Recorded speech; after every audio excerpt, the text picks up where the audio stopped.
How's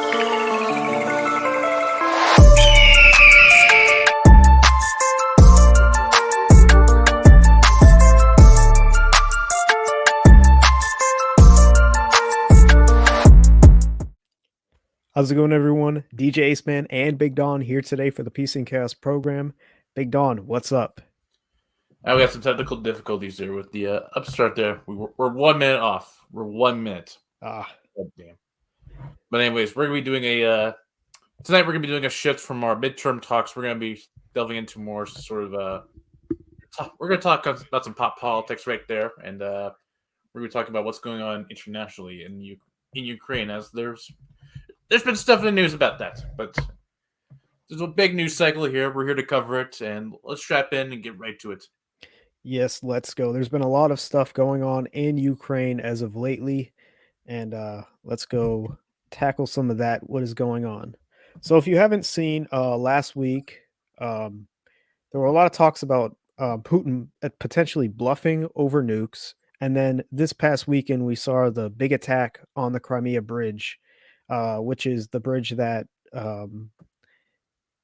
which is between the Crimean Peninsula and mainland Russia. And this is a big strategic bridge where Russia has been bringing in military supplies.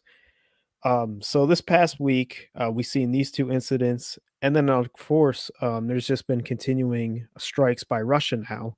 I think 2 weeks ago now we saw the um, controversial. We saw the controversial elections that were held in these quote unquote Russian provinces. And then on top of that, we also saw in the news of Russia's their draft of men who are between in military ages. So that's what we've seen. And there's been a lot of talk about Russia losing steam in this war and that Ukraine's gaining more land back that they lost in the beginning. However, Russia is now on the offense. We have seen cross Ukraine cities being tormented and being airstrikes. But these are just some of the big updates from the past within the past couple hours within the war. This is from Ben Spiegel of the New York Times. Zelensky says Ukraine needs $57 billion to rebuild and pay its bills. And we'll go over some of the aid a little bit later. But it's just Zelensky's mostly looking for the West and also the International Monetary Fund to get more aid because they drastically need it. They also in the UN they adopted a resolution, a 193 member resolution. 148 voted, condemning Russia's illegal annexation of the 4 Ukrainian regions that happened in late September, where they had the sham elections recently in. And there's just more images coming out. And the U.S. is also committed to providing arms to Ukraine in an open-ended deal. And I'll actually show you what this is really quick.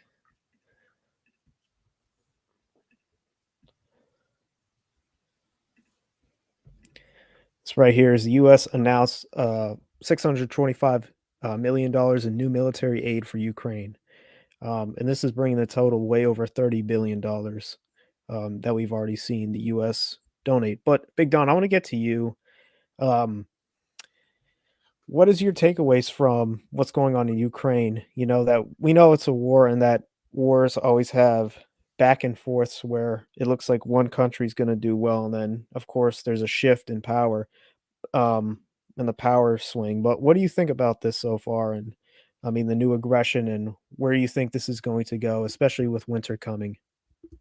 Well, let's see here. I think with the attack on the Crimea Bridge, this is a pretty big win for the Ukrainians right there, because that was pretty much the main supply chain of how Russia was able to get into their imports and military supplies into southern Ukraine. So cutting that off is going to be doing wonders for the Ukrainians. But in response to that, the Russians have escalated more attacks on Ukrainian soil, particularly in Kiev, where we're seeing a lot of civilian attacks being taken place.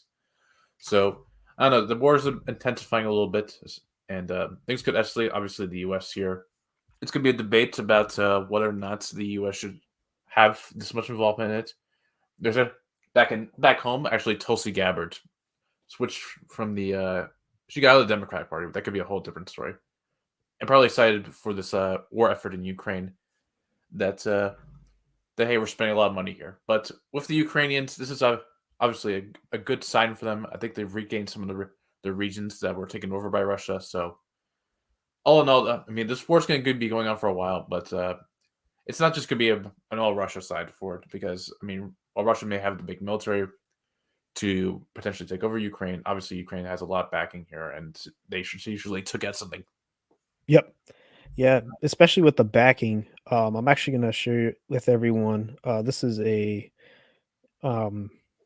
web page that has been tracking who's been funding Ukraine. So this is by DivX, and they have been covering where the money has been going, what's exactly has been donated to Ukraine in aid.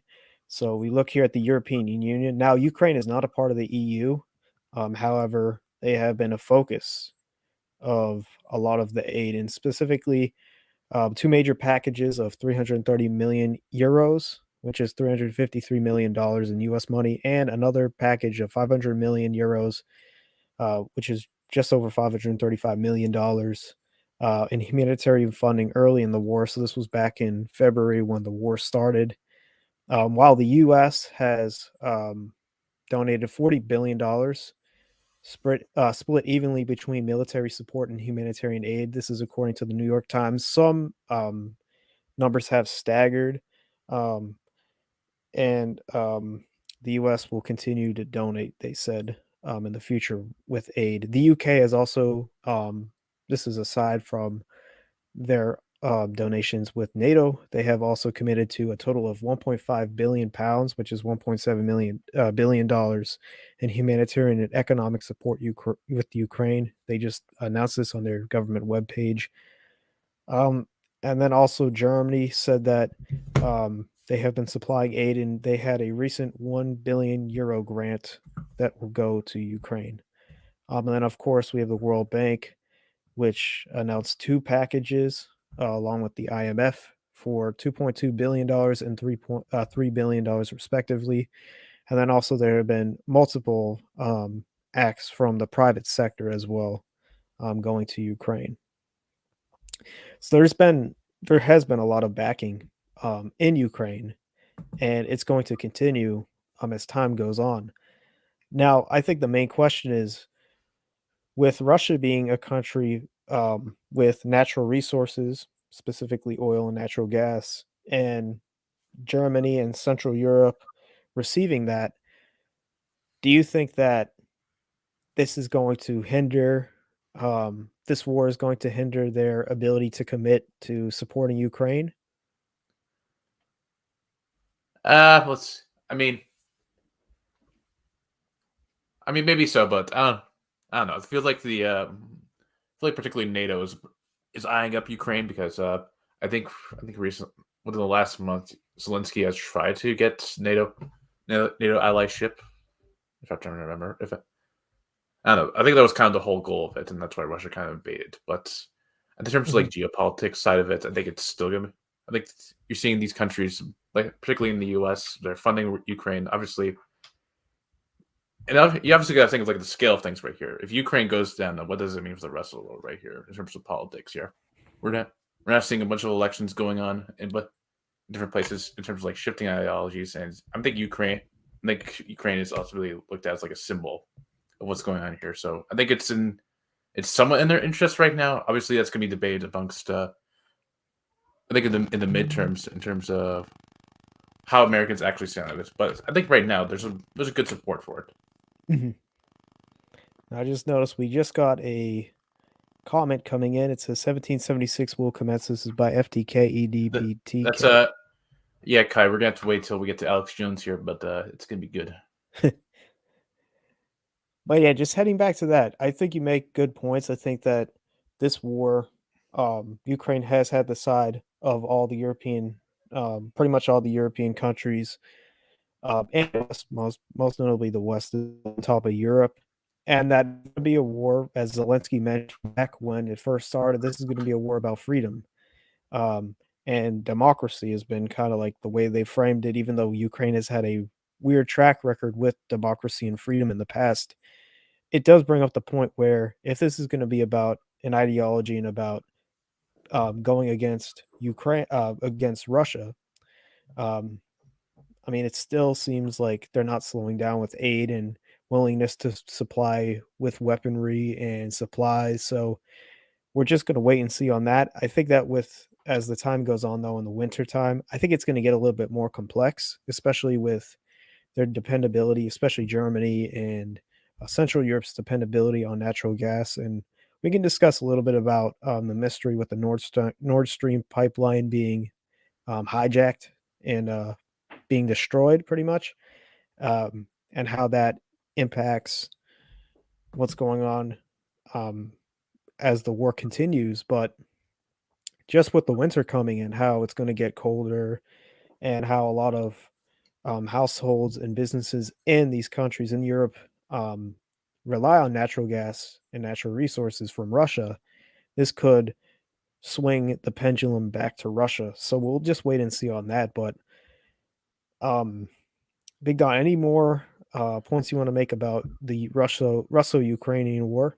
Oh yeah, on the Russian side of things, I think this is also going to be a hindrance to Russia. There's been a good amount of protests against draft dodging in Russia, Yep. to the point where I think there's been some recent developments that Russia was kind of in scrambles in terms of finding new military leadership and manpower to help it. Of course, they switched generals recently, and now they're just looking for troops to actually go in. There's been a lot of propaganda regarding it. I think one of the Russian generals made a video of his kids just like firing off like guns and rocket launchers, and then just saying like, "I'm gonna send them to Ukraine. Hmm. You should send your kid to Ukraine too." Yeah, this has been a big issue in Russia. And I'm just pulling up this article right now. It says Russia is scraping the bottom of the manpower barrel in order to hold off Ukraine's advances. And they have been, they've been going to jail cells. And then of course you saw that big crackdown on protests in most notably St. Petersburg and Moscow, where everyone who was getting arrested was getting draft papers immediately. And you also saw the shooting. I think it was a Russian military recruiter. He was shot dead. I don't know in what city it was, but it was somewhere in Russia. He was shot dead, and it shows you that there are people that don't wanna fight and that they're fleeing, and you saw the images of the Russo, Kazakh border, and also with the border with Georgia. So, a lot of military-age men, even older men too, are about 50, 60, are leaving Russia because they know that this Flee! could mean they could be drafted, and there was also a huge, conspiracy about, Amendment 7 in that decree that Putin signed back in, I think it was September 21st, where it was left out. And a lot of skepticism was about, wow, this could be used to have a full state draft where who knows, people could go and get drafted where they don't want to. So that also led to a lot of young men leaving Russia. And it says a Moscow has launched a partial mobilization. That's what they used in their words of up to 300,000 troops amid its struggles in Ukraine. It says it appears more sweeping than officials said, with the elderly and disabled among those called up. And it says that in Russia's military setbacks in Ukraine have drawn comparisons to events at the end of World War II.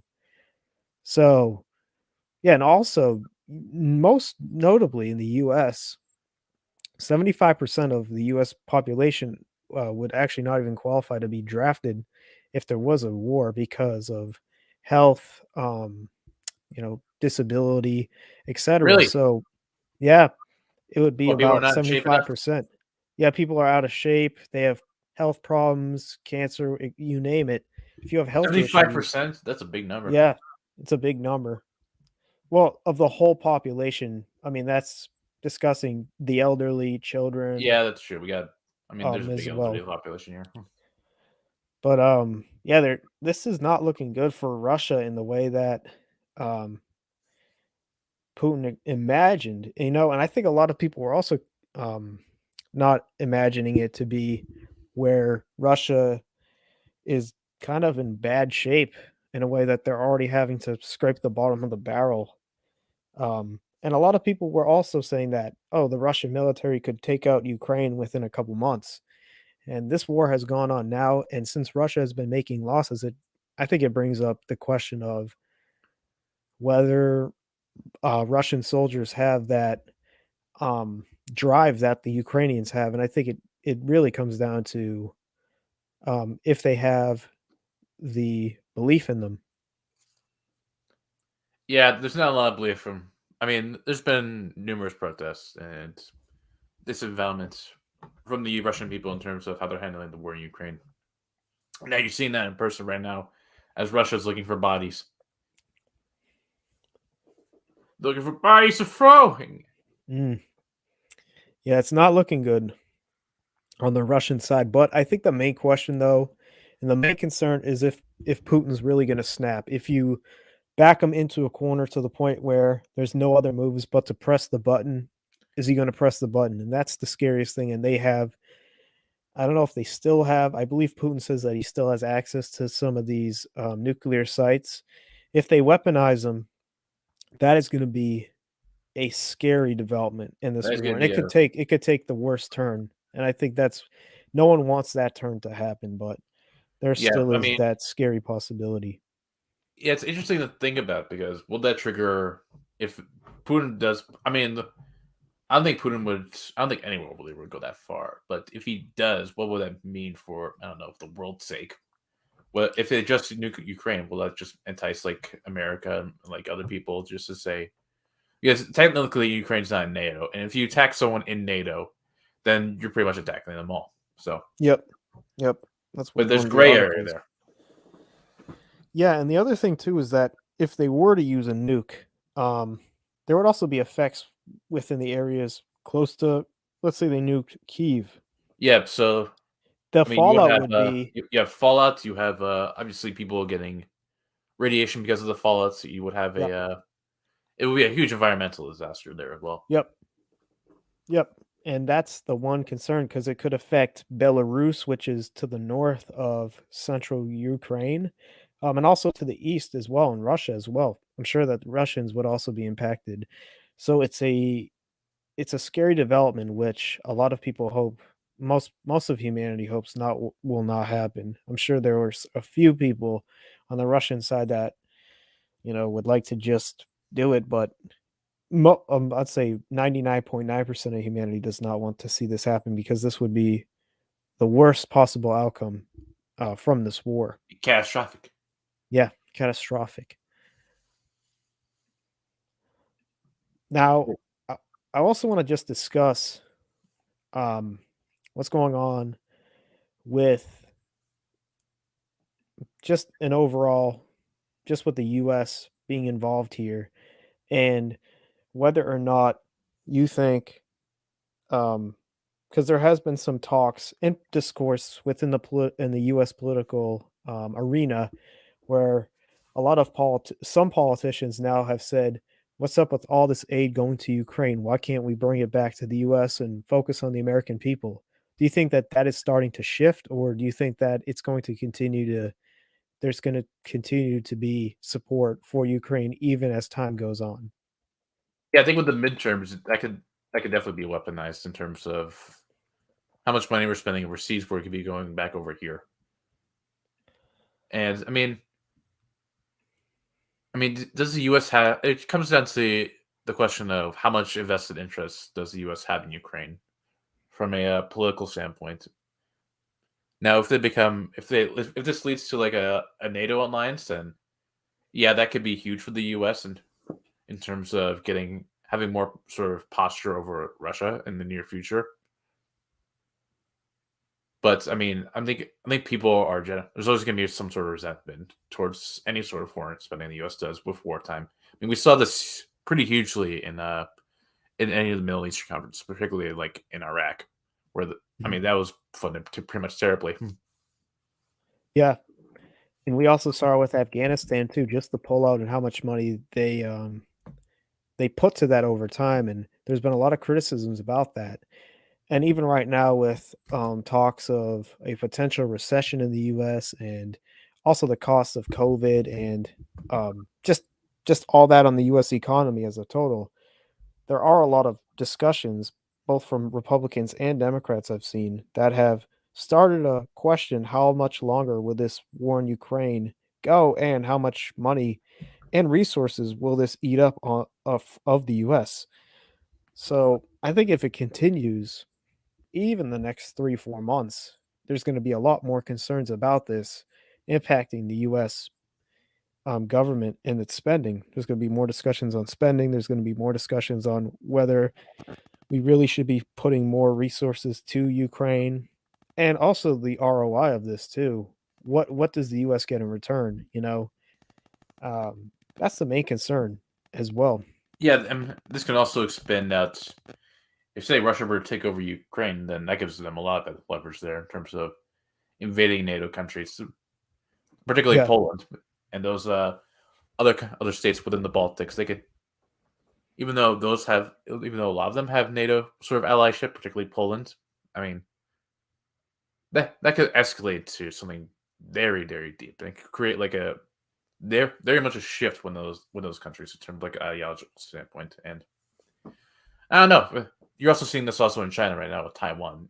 You're seeing this a Yep. lot with a lot of big sort of authoritarian figures. So like, how much do you want to expand your influence throughout the world? Yeah. And you bring up a good question about that, because I'm just going to pull up the map really quick of NATO.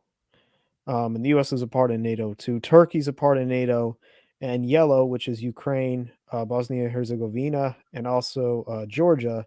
These are the countries that have said in the past that they would like to join, or they've considered joining. These applications from Sweden and Finland also are in the works, which angered Russia to the point where they would not like to see that. And these countries right here, Estonia, Latvia, and Lithuania, they all joined in the early 2000s. And these were all former Soviet uh, satellites. But if it were, if, let's say, Ukraine were to join, now this is a big if. I don't think they're going to join. It would not be a smart move. I don't even think some Western countries would like to see that right now. I think it would anger Russia to the point where I think chaos would break out. However, let's say that Russia, this is a hypothetical, touches one foot into right here, Romania, or even into Poland. That would trigger a full NATO response, which would escalate tensions to the fullest. And also, you mentioned with Taiwan as well, there was a doctrine that the US and Taiwan signed, which basically went into detail that Taiwan would, the US would come to Taiwan's defense if it were attacked. So those are the two big geopolitical things that would go on. Now we got our boy Kai. He's just coming in the chat. He says, "Interesting to see that Ukraine went to Israel for its Iron Dome defense system, and Israel rejected their offer." Yeah, I did look into that, and it was kind of interesting to see that. I don't know how much Israel has donated to Ukraine on the top of my head, but it's not as much as what's Europe has. But I think that's generally understood, because even Ukraine has had I mean, Israel has had some tensions within the past year, Yeah, um, Palestine. in And from they got Palestine. and their weapons defense system is their missile defense system is pretty top notch. So Yeah. Yeah, they have, like, the Iron Dome, which basically shoots down all rockets. It's actually really cool how that operates, but they have that, and, yeah, they rejected it. I think it's because they need it more, especially since they're in a very tense area, and even the standout right now with Palestine too. anyway, speaking of Jewish people, we're gonna shift over to our next topic here. We're gonna get into a little pop politics right here. We're gonna be talking about Yee. Yay. Yay. Yay. Yee. So, yeah, last week, Ye had his interview with Tucker Carlson on, Fox News, and I personally did not watch the interview, so I don't know what he said at the interview. I think he was talking about, I believe he was talking somewhat about, BLM. I think that was discussed in the interview. However, he went on the next well, he was wearing the White Lives Matter shirt. That's where, Yeah, with the good old Candace with Owens there. Candace Owens, yeah, which brought up a lot. And I guess the ADL called the phrase hate speech, so White Lives Matter, I guess, was hate speech, and it attributed to white supremacists who began using it in 2015 in response to the BLM movement. So it was like a protest there to their protest. I've heard that before. And then I think he goes on to talk about Yeah, so Jewish things people. went down on his Instagram. So, and he's now back on Twitter with Elon's permission, and how he got banned from it. There's a lot of context here. So there's been some leaked text with P Diddy Mhm. after the interview happened, and then Kanye kind of went off on him saying that I don't really need your help or anything like that. I'm just trying to sell some darn T-shirts or whatever, and I think actually there's a full entire text that I could pull up. But I remember him saying something like, "You go back to your Jewish masters." Hmm. I'll actually look this up because I know that there was also unaired portions of the interview. I just read that. Um, okay, I have to find the legit interviews. I mean, the texts.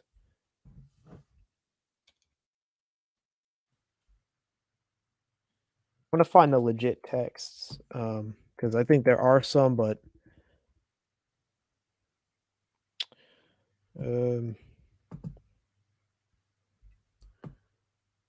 I can't I'm going find to the go text right I'm now. going to the last celebrity publications for this. Jeez.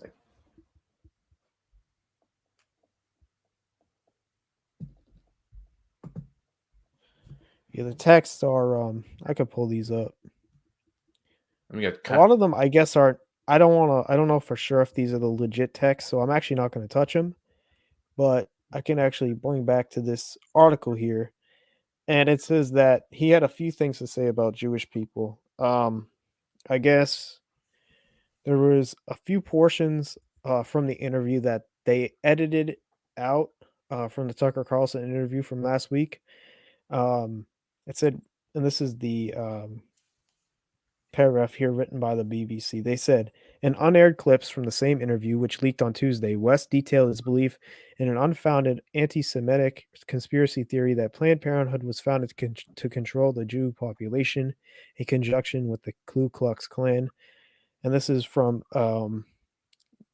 Ye when he said, when I say Jew, I mean the 12 lost tribes of Judah, who the people know as the black race black really are, he told Tucker. Um, and this is the unsupported historical evidence that black people are the real Jewish race and that Jews are attempting to steal their birthright. By the way, That's I what he found the said. text. Oh, you did? Yep. All right, I'll pull this crap up. Well, Okay, I'll stop share. okay, good old. All right, so these are screenshots of what went down here, and this was posted on Kanye's Instagram. So let's see here. It all starts when he responded to Puff Daddy P Diddy by saying, "I don't like our convo. I'm selling these seats. Nobody gets in between me and my money. This is my grandfather. Text you now. Never call me with no bullshit like that again, unless you really greenlight me. Because anybody who gets on that T is me. I respect for everyone you meant to me. I'll quit as Virgil. But now I know I've hurt people I love with threats. Come do something illegal to me now, please. As soon as I land, this was P Diddy responding. As soon as I land, we'll meet face to face. Send me an address, and then he said, "Fuck you, you fed." And then he just asked him to send him an address.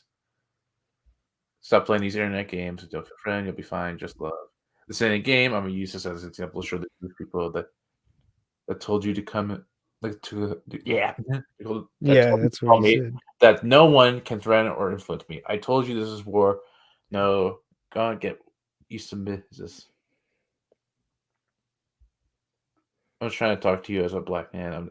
I'm telling you because this is hurting our people. Stop. Anything you text, I will post. I love you. You guys are breaking my heart. Accept your apology in advance. And here's what he captioned. Oh man. Boy. So there you go.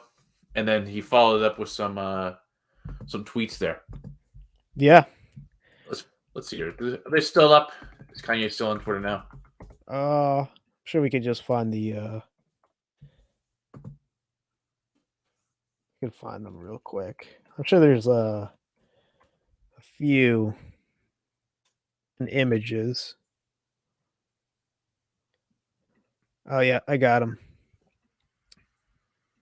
Here's the tweet that pretty much banned him on Twitter. I'm not too sure how long he was banned though, because I guess he's back now. But Yeah, he's still on there. he said, "I'm a bit sleepy tonight, but when I wake up, I'm going DEFCON 3 on Jewish people. The funny thing is, I actually can't be anti Semitic because black people are actually Jew. Also, you guys have toyed with me and tried to blackball anyone who ever opposes your agenda." That's what he wrote. I believe it was taken down within 15 minutes of it being put up, but people just, pretty much people just screenshot it and then he was banned. Yeah, and then I remember Candace Owens, who was with Kanye during that whole entire T-shirt stunt. I think she went on the Daily Wire. I think Ben Shapiro went as well. Had some comments about it, but pretty much said that what Kanye did was not anti-Semitic at all. What did Bench say? I'm not sure what Ben said, but I know Candace kind of just she had to tiptoe. I mean, I'm assuming what they had to sort of tiptoe this issue because I mean the Daily Wire, or I mean they're pretty Semitic, and then obviously Kanye's comments of, and now they got Kanye on their side, so it's just kind of weird now. Mm, So yeah. pretty much what Candace said was she had no idea what Kanye was talking about, and this DEF CON 3 thing was, I guess, Kanye trying to be defensive. Hmm. But there's a lot of stuff here. I mean, I think Kanye's obviously making reference to this idea of the Black Israelites. Yep. If you remember we actually saw some Black Israelites back in Boston. That was hilarious. Yeah, I've seen some black Israelites before. And so, what the whole entire theory is, I think this was created back 70s? probably. It probably was dating back earlier, but some people within the church kind of theorized that black people were the original tribes of Judah or whatever. Someone correct me if I'm wrong here, but and so pretty much their ancestry, they were the original Jewish people, and Mhm. the people who are considered Jewish now are just not. Yeah, this is right here by the ADL. I can actually pull this up. They kind of discuss a little bit about the origins of the Black Hebrew Israelites and that there's actually some extremist sects. So they said they are not Black Hebrew Israelites are not the same as Black Jews or Jews of color. Not all Black Hebrew Israelite organizations are anti-Semitic or extremists. The Black Hebrew Israelite movement is divided into organizations or sects that operate semi-independently across the U.S. Black Hebrew Israelites believe that they are true Israelites and that the 12 tribes of Israel are people of color. Popular activities include street teachings and public speaking events. Extremist sects have heavily rely on social media to spread information. Yeah, and it's a fringe religious movement that rejects widely accepted definitions of Judaism and asserts that people of color are the true children of Israel. It goes into detail that that blacks, Hispanics, natives, and the descendants of the 12 tribes of Israel are black Hebrews. And it says that similarly, adherents of the white supremacist Christian identity movement also claim to be members of the lost tribes of Israel. So there's been factions of that that are that, and then I think it goes into detail about 12 tribes of Israel. This is like their belief, and they kind of go into detail of like what countries are what. But again, I guess this is the extremist ideology that they're looking into. But yeah, Yeah, that's a whole can of worms right there. I mean, Kanye. I mean, people are going to be very hostile towards it because I mean, Jewish conspiracies have been pretty high hat and center as of late. I would say they've been picking up a lot of momentum in terms of like online theory, as we Mhm. talked about on the right. Yeah, exactly. And now since Ye is bringing it up, I guess it's now more mainstream now. So I don't know. It's weird. Yeah. Yeah, and I think that there's also that, like, misunderstanding too that there's different, like, ethnicities within, well, Jewish ethnicities too. So there's Sephardic, which is North African, Jewish, and then there's Ashkenazi Jewish, which is mainly European, Eastern European Yeah, Jewish.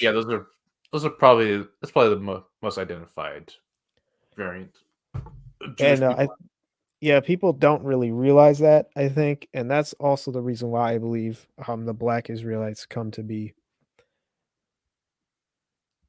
But yeah, I think Kanye went mask off there. People have been kind of downing his sanity for a while. I think that's to do with with those gosh darn Kardashians. But even then, I think the same person would kind of make this up.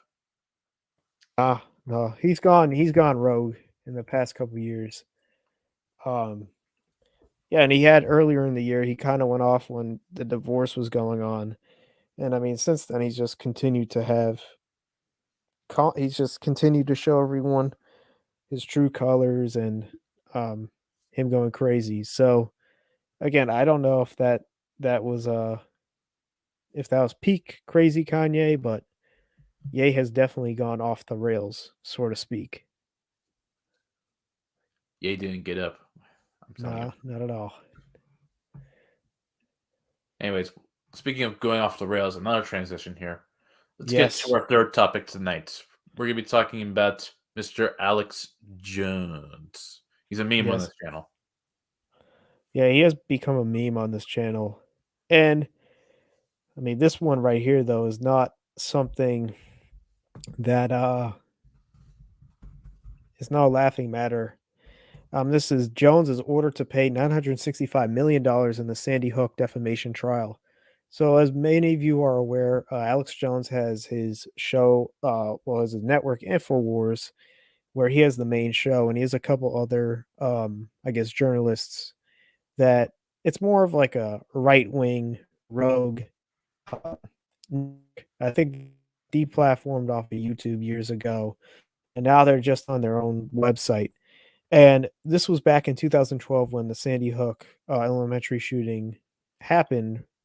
Jones brought up the question of did anyone actually die? And I think he went onto the FBI webpage and claimed that there were no deaths registered that day in Sandy Hook, Connecticut, and that this is all a hoax. And he claimed that there was actors, they had random actors that were going on representing the families of the victims, but the the judge hadn't saw that this was an attack on the families and that today they ordered Jones to pay $965 million to the families about false claims. Yeah. Now, of course, I think Jones is going to file an appeal on this. So this may not be the figure, but I'm just looking this up right now. Jones's net worth is I mean he's well off. He's definitely well off. Jones's net worth, according to economists who testified for the parents, estimate Jones' net worth to be 135 to 270 million. So Hmm. obviously, but Jones has recently declared bankruptcy in terms of the fallout that's happened from this, Yep. and also back a couple of years ago he got banned off the internet off all major platforms. Yep. So that could be a huge hindrance. But I mean, Jones does not have the money to pay for this. It's not No, looking like absolutely not. No, this this is a is hefty bill. $1 billion. Yeah. Um, yeah, this is a hefty money that he has to pay. And I think it also comes down to the fact that I think this also comes down to just Jones just being someone who's always been unafraid to speak what he thinks is the truth, which sometimes is and which isn't. In this case, it wasn't the truth. But I think you look at the way he delivers the news and his takes on it and him going crazy. I mean, during 2020, he was going around the country spewing like misinformation and disinformation about the election. So that's just the type of person he has become, being someone who's like a rogue journalist, so to speak. And in this case, I mean, it's just these actions have consequences, and him defaming Sandy Hook families is, I mean, he has to pay for it. Yeah, I mean, I think the legality of this is, I think this is, I think Jones is probably going to cite this as a free speech issue because I think what he's being sued for is, I mean, personally, I think he has some partial responsibility because this is mostly his fans making the harassment of this. Yeah, I think he talked about that too. I think he apologized in one of the interviews I think he did with Alex Jones. I mean, with Joe Rogan. I think he briefly mentioned it. But yeah, I think he talked about how a lot of his fans were the ones that were harassing the families and that it wasn't really him after a while. It was more of his fans and they were prolonging it and they were harassing the victims.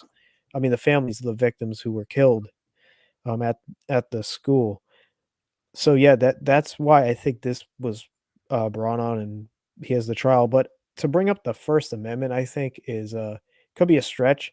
I mean, Jones could claim that he was just reporting on what he saw that day and that looking at the FBI sheet where they discuss, well, it brings up data on casualties for the day in Sandy Hook, how he claimed that there were zero, so that that could be the reason for his argument. But again, I think the damages that his fans did to harass the families, something that they also took into consideration. Yeah, I mean, it's interesting because Jones has pretty much just he's done this whole entire stunt of every bad thing that happens to the U.S. like for say 9/11 or any other terrorist attack was a false flag. Mhm. I think he was actually one of the key figures in the 9/11 truth movement. But now this Yeah. is but now this is now his comments are starting to come back to him with the Sandy Hook stuff because now you're associating this with what happened there, and obviously the families have to deal with sort of the children that lost their lives that day. Is it something to appropriately make comments about, especially in that manner? I don't think so. Mhm. Yeah, good Well, point I'm there. not Of course. 100% sold yet. Oh, Okay, have you you're It's not fine, considered 100 bro. percent She's not sold yet. interested. I get it. My bad, my bad, my bad. I got scared there. I was like, "Who invaded the stream?" No, I accidentally You oh, I clicked put the up another idea. article. This was just another article when there was a commercial unfortunately that played. But yeah, good points there about those vile comments he made. Um Now do you think that this is going to affect the way that Jones reports his news in the future, especially if there is a god forbid another shooting, like a school shooting? Geez. I mean, not a lot of people are watching him now. That's the thing.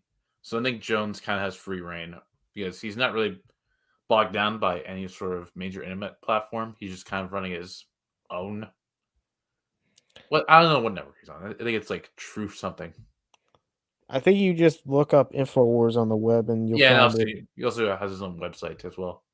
Yeah, and I don't know if they're even selling, what were they selling years ago? They were selling like protein shakes or something. They were selling a lot of stuff on InfoWarsStore.com. Actually, you know, let's go check it out. Let's go see if InfoWars has any what products they're selling. Yeah, let's They're go probably check it out. I remember them selling like water filters and like Yeah, survival gear in case I don't know the in case the U.S. government decides to declare martial law and take everyone's guns or whatever. yeah, they had some weird stuff on there. Go to Infowars, people. We'll go on to Infowars.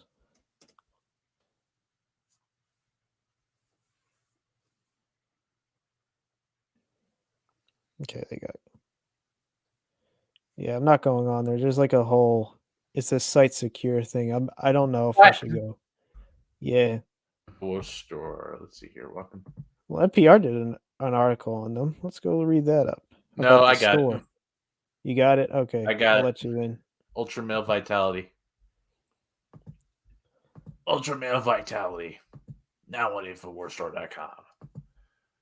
All right, here we go. This is InfoWars Store. They haven't changed Alex's photo in 10 years. He looks like Bill Hicks. Yeah, the actor. Yeah, the comedian. There's actually a theory that I probably stated this on the stream before, but there's a theory going around that Alex Jones is actually a character played by Bill Hicks, who died in like 1995. Damn. But let's see here. Back in stock, Survival Shield, 50% off. I'm not sure what. And then they got they're obviously selling silver in case the economy collapses. Back in stock, Ultra Cruel Oil. Kroll. I don't even know. Krill, yeah. Krill. I don't know. Let's see here. Survival Shield. They're doing sales right now. I'm telling you, you could get some good value here, but obviously we don't know the quality of these products right here. Get ready for the next evolution. Active nascent iodine with survive. Oh yeah, this is iodine in case the nuclear war happens, and you gotta protect your liver. Jeez. We have finally received a response from our quality control team. The X3 turned clear is purely cosmetic and does not negatively impact the product's Efficacy. efficacy. Jeez, I can't read. The elemental iodine that gives it the color is completely formed and the most potent triiodide complex with other. I can't do this voice with other iodines and glycerin in solution. The same amount of iodine that's still in product, but is now in more potent triiodide form. You get a one-time delivery, but you can also register for our auto ship for your monthly delivery. DNA Force Plus. What? Ultra Fish Oil. Alex War. I thought that was a picture of Joe Rogan. What a weird what else set here? of things they have on here. Vitamins. This is the bundle pack. This is Ultra 12. What the? A powerful B12 formula fueled by premium source of B12 methylene carbonate. It's got meth in it. Methylamine. Breaking Bad. Methylcobalamin. I don't know what that is. Methylcobalamin. We cook with Walter White for twice the B12. Yeah, so I think they're lowering the prices to make some money for Alex. What else is here? There's Ultra 12. Winter Sun Plus Vitamin D. Knockout sleep support. He's selling sleeping pills. Jeez. Alex, are you making these yourself, buddy? Are you just sitting in a lab in the Breaking Bad van in a meth lab just cooking this up? Well, if there's a movie and like they're selling a movie on top of all these meds. Oh no, he wrote a book. Oh, he's got a book. The Great Reset. The Great Reset in the world and the war for the World Diet Force. No, they got X12 Diet Force for that matter. COVID Land. The Shot, Episode 3. Oh, now he's selling 2,000 Mules by Dinesh D'Souza. That's and he's got a whole bundle. Oh my god, that's COVID Land. You can get the whole entire saga. This is Star Wars by Alex Jones.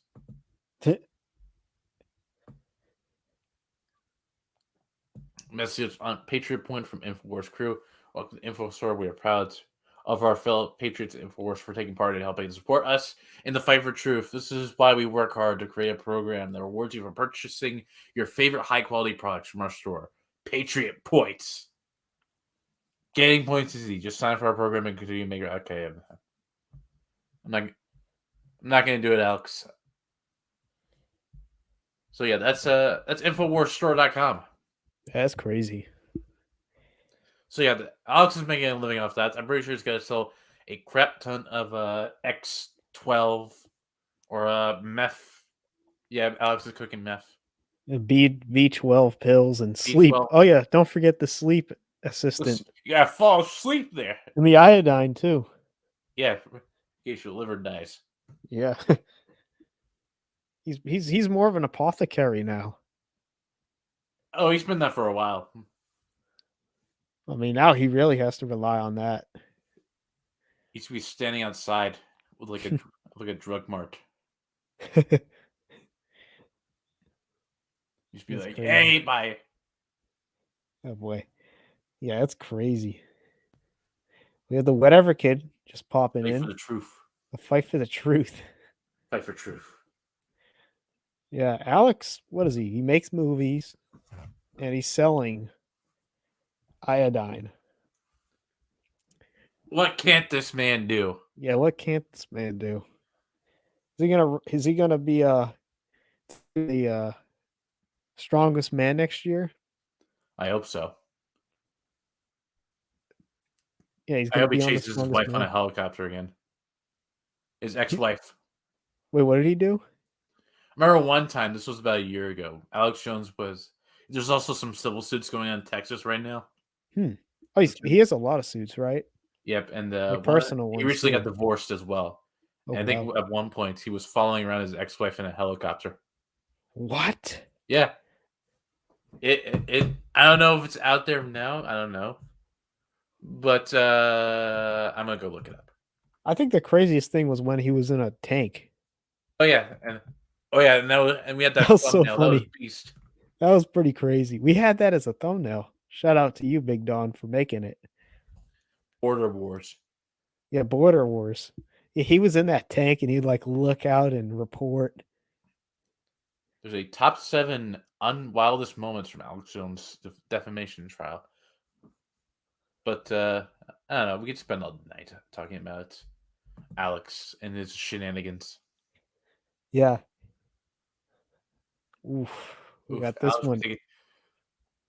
Damn. Yeah, the Lions are not good. Yeah, we found that out on Sunday. By the way, top of the first, San Diego bottom of the first, San Diego's up 1-0. Okay.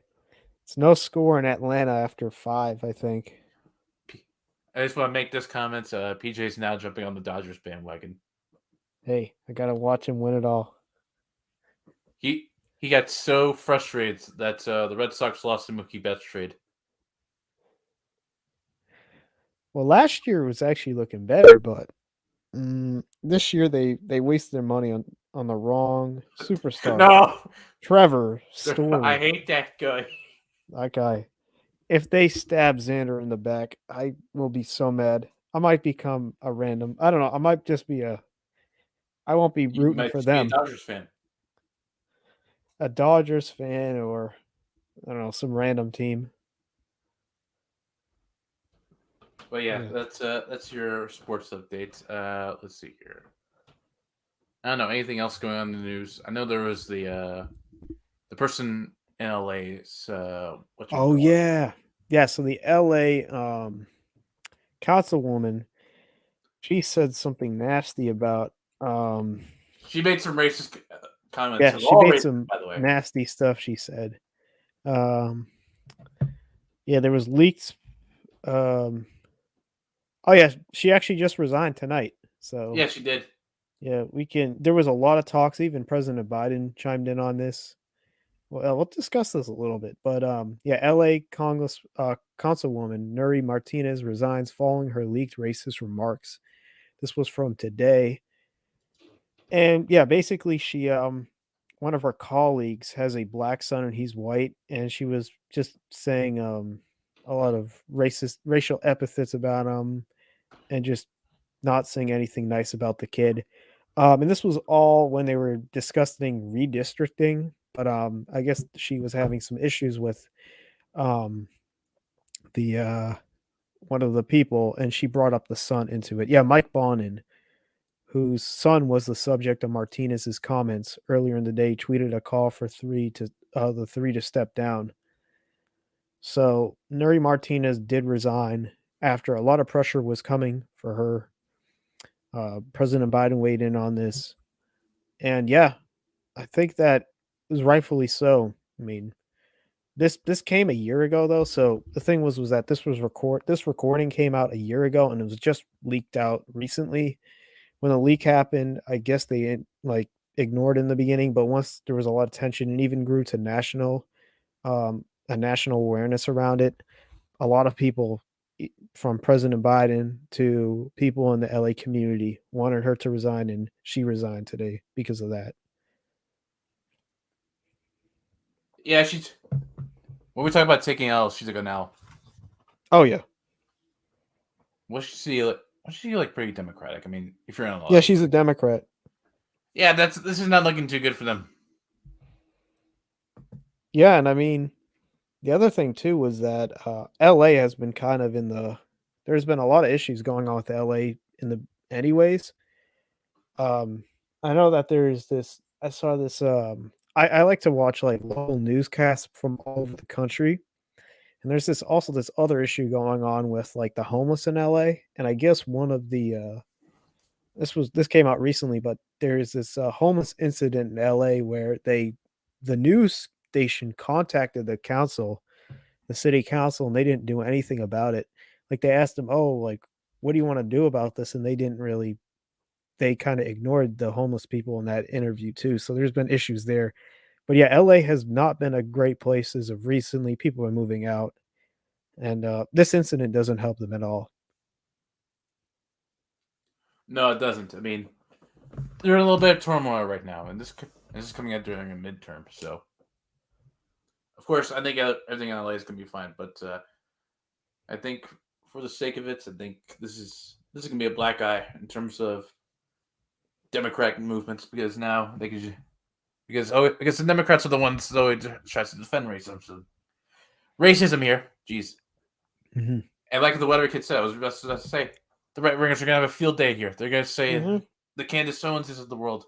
Speaking of Candace Owens, we're gonna have a field day by saying, "Oh, well, the Democrats are the real racists here." Yeah, yeah. There's definitely going to be Meanwhile, a not lot of being field. able to defend Kanye, but Yeah, I mean Kanye's their issue, but this lady's their punching bag right now. So I guess when it's handy, it's handy. So that's what they're going to bring up. But yeah, good point there with Everkid and Big Don on this. yeah, and I remember the council meetings right there. They all got raided by BLM protesters. Yeah, yep, that's They true. had to cancel them, and I think that's why she partly resigned because it was just getting too out of hand. Yeah, it was getting way too out of hand, and it didn't look good for her either. And she knew that, and I think that was in her best interest to resign.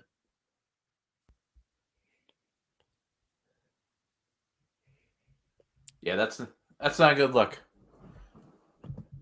Let's see here. What else is in the news here? I think that's a major headline for Well, we today. also had the whole student debt relief. Oh, that got passed. It says, well, it's going to court. I mean, it went to court today. I don't know what they're saying about it. I mean, it's still there. There's that legal battle that they have to go through. Um, and then yeah, there was also the Senate debate last night in Ohio, where with Tim Ryan and And also JP JD, Vance, what's his name? JD Vance. JD Vance. And I don't know I guess how the polls looking after that. looks like it's going to shift a bit. Um, Did Ryan have a good performance over there? Ryan had a good performance. Yeah. I'm actually going to look up the Ohio polls because we didn't discuss this in our last one, but We partly Ohio, discussed it a little bit, a but little we bit. just declared that JD Vance had a good margin. Yeah, I think the main issue was that a lot of Democrats were just ignoring that race. I think it's because since Ohio has become more red, within these two past elections, it actually has gone the Republican way, while in the past it has voted correctly on every single presidential election. So, yeah, the Ohio race, yeah, look at that, almost neck and neck now. And I mean, you had at one time, well, you had it in the summertime. So this was the thing when it first started. Um, Vance was up probably around a point or two, and then come the summer, he was up about 2 points. Um, but it's kind of gone back and forth. And with this last debate just now, this was actually before the debate, Ryan had a slight lead. So with recent polls now coming out, it's favoring Ryan mostly. I mean, Vance has this favored, but these are all polls that came out before the debate. Now we can look here at Ohio Senate polls after debate. After debate. Show you guys what I mean. Um, yeah, this is the Fox 8 poll. We can see what they believe. This was, I believe, out of is this Cleveland? Yeah, Cleveland. Um, Cleveland. yeah, Cleveland. Actually, they The might not have it. Indy They might not Guardians. have it up right now. Uh, Yeah, they don't have it up. no. What? Oh yeah, Vance got 58.7% of the votes, and Ryan got 41.3%. Jeez. So they're saying Advance won. Yeah, they're saying Vance won there. There's been also some claiming that Ryan won the debate. Let's look here at the some of them. But I guess Ryan was tagging out on JD Vance a lot of it because he was talking about that comment that Trump made about him kissing up to Trump and how Ryan used that to say that Vance is not a real leader. And then also Ryan brought up the nonprofit issue with Vance. And Vance was talking about mostly illegal immigration and that one case of abortion in the state where I believe it was a young girl. I think she was the age of like 9 or 10, was raped by someone who was undocumented, and he brought that up. Um, but yeah, they were talking a lot about economy. Ryan was focusing on the American Rescue Plan, and Vance actually acknowledged this in it. And then they also talked about abortion a lot, and we discussed this in the last um, video too about that. So you can go check it out there. And yeah, Vance went after Ryan for being a career politician too. So there was a lot of discussion, and then a this was what Ryan said at the end. Ohio needs an A kicker, he said, not an A kisser. That was his main criticism at the end on Vance.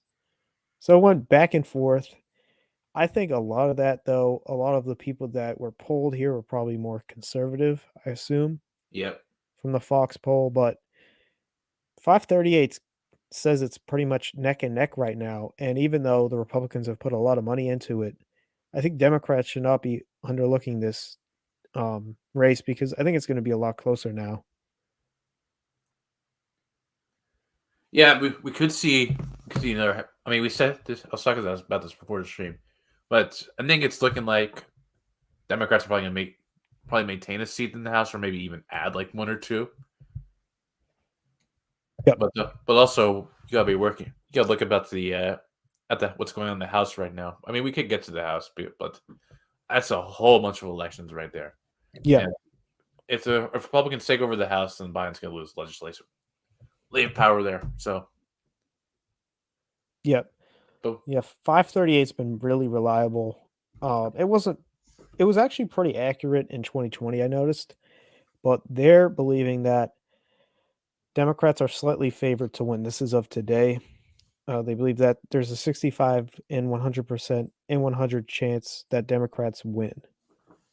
And this is because we've seen Ohio is slightly a lean now. It was actually a solid last week. Lean for Wisconsin for Republicans, but I mean, you look Arizona still. Nevada actually favors. This last week was 50-50. Now it's 51-49. still And close. also with Georgia, it's really looking like it's going to be Warnock's race to win, and that would actually tilt the tables there. And Pennsylvania too. It's looking like Fetterman's going to win there. But yeah, the House is a different story because they say 71 and 100% chance that Republicans win. Well, they're only believing that the Democrats 29 and 100% chance. So